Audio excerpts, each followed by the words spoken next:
Introduction au droit public, partie 1. Introduction. Chapitre 1. Observation liminaire. Section 1. Le droit, ensemble des normes juridiques. Le droit est l'ensemble des normes juridiques. Mais qu'est-ce qu'une norme juridique ? Selon Hans Kesslon, une norme juridique est la signification d'un acte par lequel une conduite est ou prescrite ou permise. La norme peut donc créer soit une obligation, soit une permission. L'obligation peut elle-même être positive, c'est-à-dire que son destinataire est tenu d'adopter tel comportement, ou négative, donc son destinataire est tenu de ne pas adopter tel comportement. Remarque, une interdiction est l'obligation de faire l'inverse de ce qui est interdit. Toute interdiction est donc une obligation positive ou négative. L'obligation et l'interdiction sont au fond les mêmes notions. Section 2. Les notions d'ordre juridique, d'acte de contrainte et d'ordre de contrainte. Point 1. La notion d'ordre juridique. L'ordre juridique belge, c'est toutes les normes du droit belge. L'ordre juridique est l'ensemble ordonné des normes de droit qui sont applicables à l'égard d'un groupe clairement identifié de destinataires. Chaque État dispose de son propre ordre juridique. Pour l'ordre juridique belge, les destinataires sont d'une part les personnes qui possèdent la nationalité belge et d'autre part les personnes qui entretiennent un lien de rattachement avec l'État belge. Point 2. La notion d'acte de contrainte.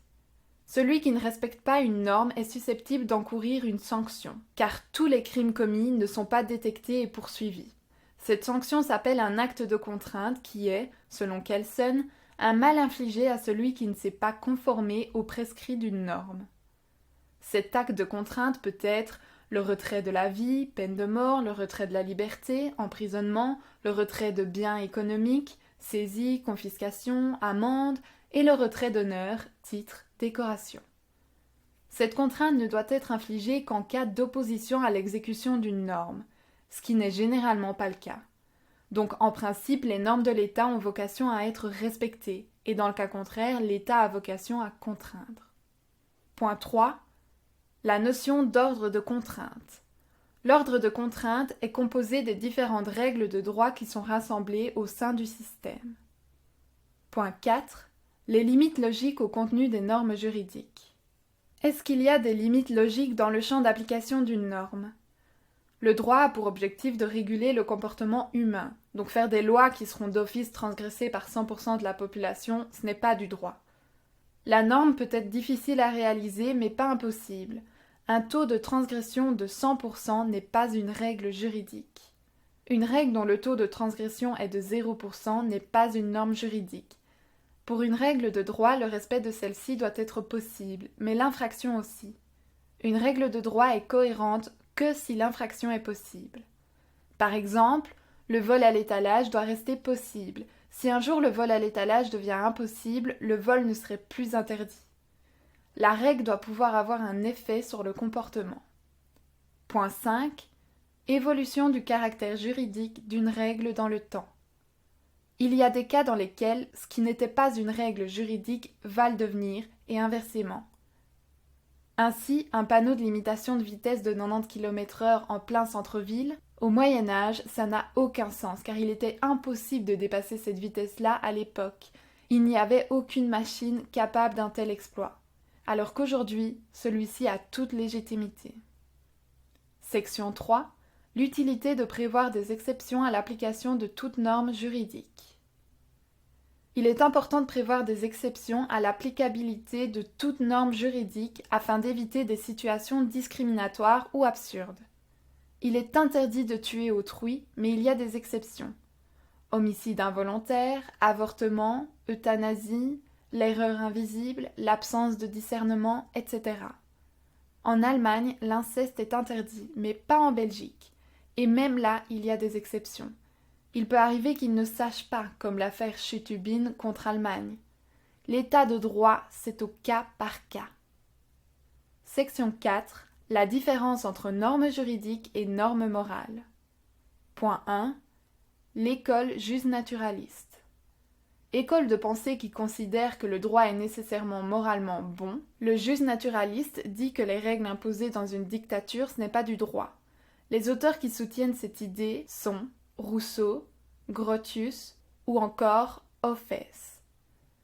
C'est une pensée présente aux États-Unis, en Italie, en Allemagne après la Deuxième Guerre mondiale, mais ce n'est pas une manière de penser à l'Université de Liège. Point 2. L'école positiviste. Ils disent qu'il peut y avoir du droit critiquable, que le droit et la morale sont deux choses différentes, qu'on peut avoir des normes tout à fait valables qui s'écartent de la morale.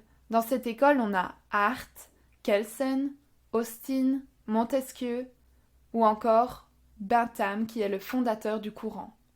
Le père fondateur de ce courant de pensée est Bentham. Le grand problème, c'est qu'en réalité, on ne sait pas quelle morale parmi les nombreuses morales du monde choisir. C'est dangereux, car ils vont vouloir imposer leur propre morale. Mais il est beaucoup plus sûr que chacun se conforme à sa propre morale, sinon on va vers un chaos. Cette école a une tendance dominatrice. On risque d'avoir de gros problèmes si l'on essaye de définir le droit selon la morale. Point 3. Existence d'autres écoles de pensée. Point 4. Critique de la pensée juste naturaliste. Lorsqu'on dit que le droit doit être conforme à la morale, la question qu'on vient à se poser est « Quelle morale doit-on suivre ?» C'est là que réside le plus gros problème. Celui qui se dit juste naturaliste se conforme à sa propre morale et de ce fait, cette morale qu'il choisit devient immédiatement la référence autour de laquelle il va construire le droit qu'il va chercher à imposer partout dans le monde. Or, s'il impose le droit, il impose par la même occasion sa morale. Du coup, on passe d'une morale relative à une morale absolutiste. Section 5. La différence entre les notions de lege lata et lege ferenda. Point 1. Lege lata. Le droit tel qu'il est posé, édité. Le droit qui est actuellement en vigueur, c'est-à-dire le droit positif. Point 2. Lege ferenda. C'est le droit tel qu'il serait à faire. On n'a aucune assurance que ça va se faire, mais on peut y réfléchir. Tout parti est libre de lege ferenda. Section 6. Les 3 dimensions du champ d'application d'une norme juridique. Ratione loci, ratione temporis et ratione personae. Le droit a 3 champs d'application. Premier champ, le lieu. Il y a des normes qui ne valent que à Liège car elles ne considèrent que la ville de Liège. Il y a des normes qui valent dans beaucoup d'États, mais pas dans d'autres parce qu'elles ne l'ont pas ratifiée, etc. Deuxième champ, le temps. Une norme qui vaut pour un temps précis. Par exemple, une norme pour la foire de Liège d'octobre 2019. Une fois que cette foire est finie, la norme ne vaut plus. Les normes entrent en vigueur le 10e jour de leur publication au Moniteur belge. Les normes constitutionnelles, elles, rentrent en vigueur le jour de leur publication. Troisième champ, la personne. Il y a des normes qui peuvent s'appliquer à toutes les personnes de nationalité belge, une norme qui s'applique à tous les résidents belges, les usagers du TEC, les étrangers en situation irrégulière, aux étudiants de l'ULiège, etc. Section 7. La différence entre abroger et rapporter une norme juridique. Lorsqu'on abroge une norme juridique, on fait cesser l'application de cette norme sans remettre en cause son application passée. Elle n'a d'effet que pour l'avenir. Je ne reviens pas sur le passé, je la remplace pour l'avenir. En revanche, lorsqu'on rapporte une norme, elle est anéantie pour sa vie future, mais également pour sa vie passée. La norme est censée ne jamais avoir existé. C'est un effet rétroactif total. Cette situation intervient par exemple lorsqu'une règle n'atteint pas son objectif ou qu'elle comporte une erreur matérielle. Je remets en question le passé, on appelle ça aussi un retrait, c'est le retrait d'une norme. Chapitre 2. La distinction entre le droit privé et le droit public. Tout d'abord, droit public. C'est l'ensemble des règles qui concernent le rapport entre un particulier et un organe de l'État, les rapports entre un organe de l'État et un autre organe du même État, et les rapports entre un État et un autre État. Pourquoi parle-t-on de particulier et non de citoyen de l'État ? Le droit public règle les rapports entre particuliers et non entre citoyens, car il ne faut pas nécessairement être citoyen belge, c'est-à-dire de nationalité belge, pour qu'un rapport soit réglé. Que trouve-t-on sur le territoire belge ? Les citoyens, les étrangers et les apatrides. Les étrangers et les apatrides n'ont pas les mêmes avantages que les citoyens. Le droit public règle les situations de séjour des étrangers ou des apatrides. Les citoyens belges ont le droit de toujours séjourner sur le territoire belge. Les Belges sont sous la responsabilité du territoire belge, soit de la Belgique. Ce n'est pas la même chose pour les particuliers, apatrides, étrangers, et les Belges. Dans le droit public, on retrouve le droit administratif, le droit fiscal, etc. Ensuite, le droit privé. C'est l'ensemble des règles juridiques qui concernent les rapports entre les particuliers.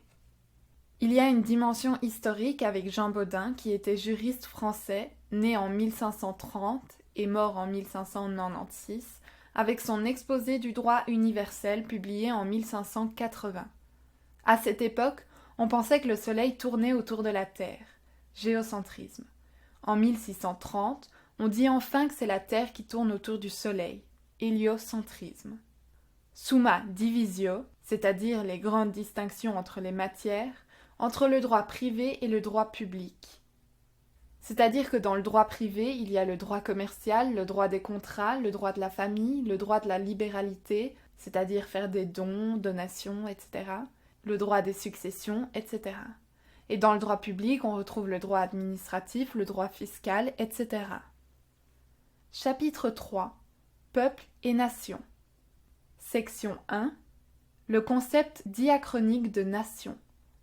Le peuple perpétuel.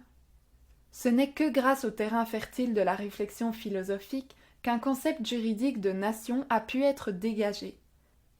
La nation, c'est tous les Belges qui ont vécu, qui vivent et qui vivront. C'est une notion intergénérationnelle. Le dénominateur commun, c'est la nationalité.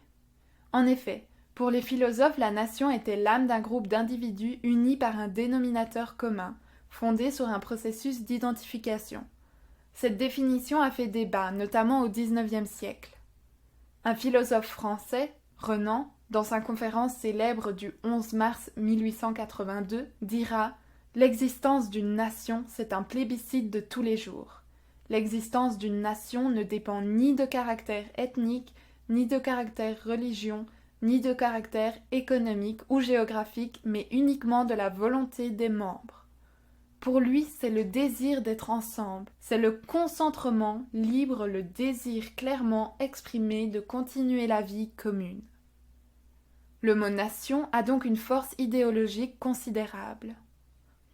Contrairement à Renan, le philosophe allemand Johann Fichte prône que la nation repose sur l'homogénéité linguistique, culturelle et religieuse de ses membres. Le seul hérité des ancêtres a également une place très importante. En ce qui concerne le droit, la nation est un concept diachronique, c'est-à-dire qu'elle comprend l'ensemble des nationaux du passé, du présent et de l'avenir. C'est la continuité temporelle. Il est donc impossible de déterminer précisément combien de personnes en font partie. Il ne peut exister qu'une nation au sein d'un État. Section 2. Le concept synchronique de peuple. Le concept de peuple désigne l'intégralité des citoyens d'un État qui sont actuellement en vie. Contrairement à la nation, le peuple est donc un concept synchronique, car il y a des ajouts et des sorties en permanence. Font partie du peuple tous ceux qui ont une nationalité, et non un lieu de résidence, en commun à un moment donné. Donc même les Belges qui vivent à l'étranger. On acquiert la nationalité soit par naissance, soit par le changement de nationalité, naturalisation, et on la perd soit par le décès, soit par le changement de nationalité. On peut tout à fait appartenir à deux peuples. Si on appartient à deux peuples, on est bipatride, et si on appartient à trois ou plus, on est pluripatride. La protection diplomatique ne peut être offerte par un État qu'à ses ressortissants. Inversement, il existe des personnes qui ne font partie d'aucun peuple, les apatrides. N'étant ressortissants d'aucun pays, ils ne bénéficient pas du droit de vote, de la protection diplomatique. Il est impossible d'accéder à certains métiers en étant apatride. Par exemple, la fonction publique, avocat, notariat, magistrat, etc. L'ensemble des nationaux d'un État qui réside en dehors du territoire national est désigné par le terme diaspora. Une diaspora importante est généralement due à une abondance de crises qui ont fait fuir une partie de la population, par exemple l'Algérie. En Belgique, la diaspora dépasse à peine les 3% de la population. Il y a plus d'1 million de Turcs qui vivent en Allemagne grâce à l'accord entre Ankara et Berlin. Le fait d'être majeur dépend du droit civil qui est régi dans le pays. En Corée du Sud, la majorité est de 19 ans. Donc, s'il vient en Belgique à 18 ans, il serait considéré comme mineur, car dans son pays, il l'est. Pour les apatrides, quand aucune règle n'est régie, on se réfère aux lois belges. L'État le plus particulier, c'est le Vatican. Il n'y a en principe jamais d'enfant qui naît vaticanais. C'est un drôle de territoire. L'ambassadeur du Vatican s'appelle un nonce, c'est le doyen du corps diplomatique belge, donc le premier annoncé, c'est le nonce du Vatican. Comment devenir apatride? L'État en question peut retirer la nationalité à une descendance car ils ont vécu hors du pays pendant des générations et des générations. Le pays peut retirer la nationalité comme peine pénale, mais ce n'est pas exercé en Belgique. Si un enfant naît en Belgique et qu'il ne peut prétendre à aucune autre nationalité, alors il est belge, donc en Belgique on ne peut pas naître apatride. Le but c'est de réduire les cas d'apatridie. Section 3. Les consécrations des nations de peuple et nations en droit positif belge. Première sous-section, le concept de nation. Le terme nation a trouvé une consécration dans la Constitution. Point 1. La nation dans la Constitution belge. A. L'article 33 de la Constitution. Tous les pouvoirs émanent de la nation. La portée de la disposition dépasse donc généralement les personnes qui vivent aujourd'hui et s'enracinent dans l'acquisition de l'indépendance obtenue il y a plus de 175 ans. C'est de cela que le choix du mot nation est parfaitement adéquat. B. L'article 42 de la Constitution. Les membres des deux chambres représentent la nation et non uniquement ceux qui les ont élus. Ce texte a deux interprétations. On retient du texte que les élus ne représentent pas seulement leurs électeurs, mais l'ensemble des électeurs belges. Dans ce cas, on aura pu utiliser le mot peuple sans aucun problème. Dans une seconde interprétation, on voit que le mot nation est nécessaire en ce sens que les parlementaires ont une obligation de tenir compte de certains éléments du passé et qu'ils doivent également en prendre en considération les effets futurs des décisions qu'ils s'apprêtent à éditer. Et là, on voit que le terme nation était absolument nécessaire. Il s'agit de devoir représenter les électeurs morts pour se rappeler de l'histoire. On représente aussi les Belges à naître car les décisions futures vont les impacter aussi, comme les décisions concernant l'environnement, l'économie, etc. C. L'article 193 de la Constitution. La nation belge adopte les couleurs rouge, jaune et noir et a pour arme du royaume le lion de Belgique, avec la légende « L'union fait la force ». Le mot nation est utilisé ici car ce sont des éléments dotés d'une continuité historique et symbolique.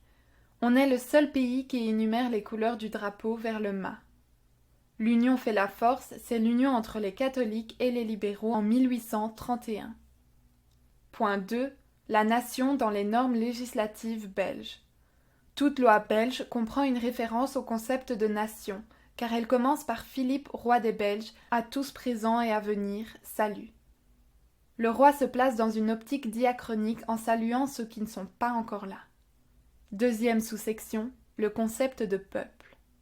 Point 1. L'article 90, alinéa 2 de la Constitution. Cet article organise l'interrègne. Lorsque le roi meurt, les ministres réunis en conseil sont responsables du peuple jusqu'à ce que le nouveau roi prête serment. Logique, car ce laps de temps est très court et valable uniquement pour le présent. Au Royaume-Uni, ce n'est pas le cas au moment même où le roi meurt, son héritier devient directement roi avant même sa prestation de serment. Point 2. L'article 91 de la Constitution. Le roi ne s'engage que pour le peuple belge et non la nation, car il ne connaît pas les lois à venir et il ne peut pas respecter de lois abrogées. Et aussi, il peut décider dans un cadre bien précis de ne pas sanctionner une loi, ne pas poser sa signature sur le projet de loi. C'est le droit de veto. Section 4. Lecture. La démocratie de Hans Kelsen. Il parle de la notion de parlementarisme. Selon Kelsen, la démocratie, c'est le peuple gouverné par le peuple. mais Kelsen trouve le terme peuple inadéquat pour répondre à la question de savoir qui gouverne réellement dans un État donné. En effet, il faut distinguer l'idée et la réalité. Ce n'est pas tout le peuple qui gouverne. Kelsen est le premier à soumettre la notion de peuple à 3 aspects successifs. En tout premier, le peuple passif ou le peuple actif. Le peuple actif exerce le pouvoir tandis que le peuple passif est le destinataire de ses normes. La démocratie est donc le gouvernement du peuple objet par le peuple sujet. Sont exclus du peuple actif les nouveau-nés, les mineurs, les aliénés, les personnes privées de droits civils et politiques et les femmes. Ensuite, réel exercice. Il faut isoler du peuple actif ceux qui n'exercent pas réellement leurs droits politiques. Cette restriction ne vaut que très peu en Belgique, car le droit de vote est obligatoire. Pour finir, réelle opinion. Le vrai peuple actif n'est composé que de ceux qui ont un véritable opinion. On a donc une triple réduction de la notion de peuple. Font partie du peuple actif seulement ceux qui ont le droit de vote, qui l'exercent réellement et qui le fondent.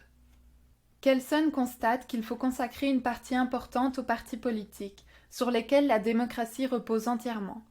Il faut donc leur donner une base dans la Constitution afin de réglementer leur fonctionnement, si important au sein d'une société.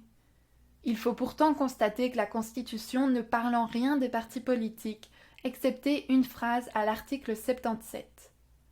Il faut préciser que, contrairement à Kelsen, Rousseau est contre les partis politiques.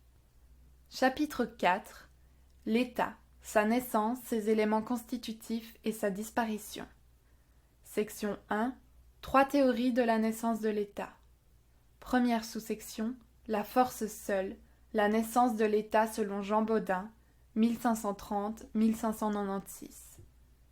Pour Bodin, l'État est un gouvernement régulier avec puissance souveraine et donc force militaire. On ne parle nullement du consentement des populations soumises. On dit juste que le citoyen est le sujet libre tenant de la souveraineté d'autrui. C'est parce que j'appartiens à l'État que je suis citoyen.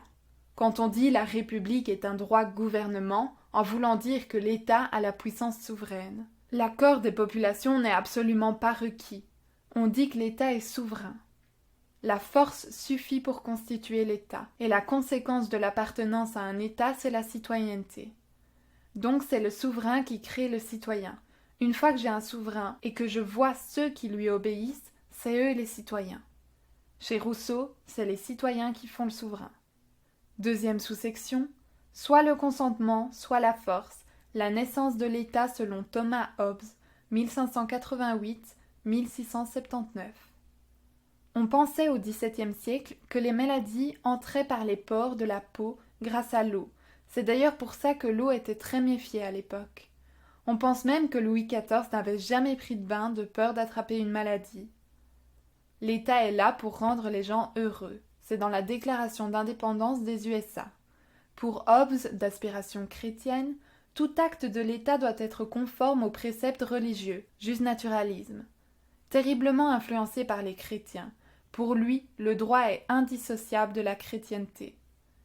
Les conventions sans épée ne sont que des mots. Ça, par contre, c'est du positivisme.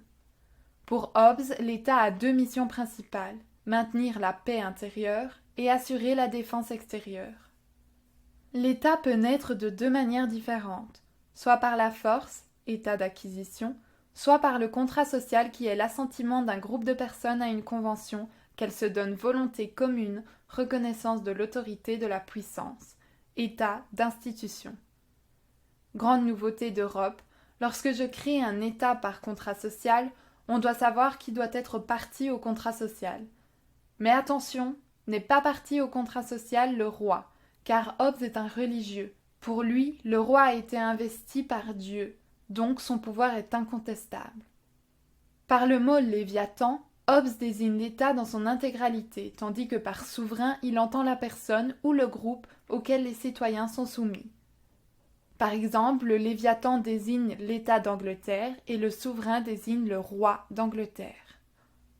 La distinction est importante car pour Hobbes, c'est la présence du souverain, choisi par Dieu, qui permet la naissance de l'État. Dans l'État d'institution, le souverain ne fait donc pas partie du contrat social, car étant d'inspiration chrétienne, Hobbes estime que la souveraineté est donnée par Dieu. Le peuple ne peut donc pas se révolter. Dès lors, le contrat social est irrévocable, ce qui s'oppose à Rousseau. Pour conclure, le Léviathan est une puissance commune pour tenir les citoyens en respect et diriger leurs actions vers le bénéfice commun.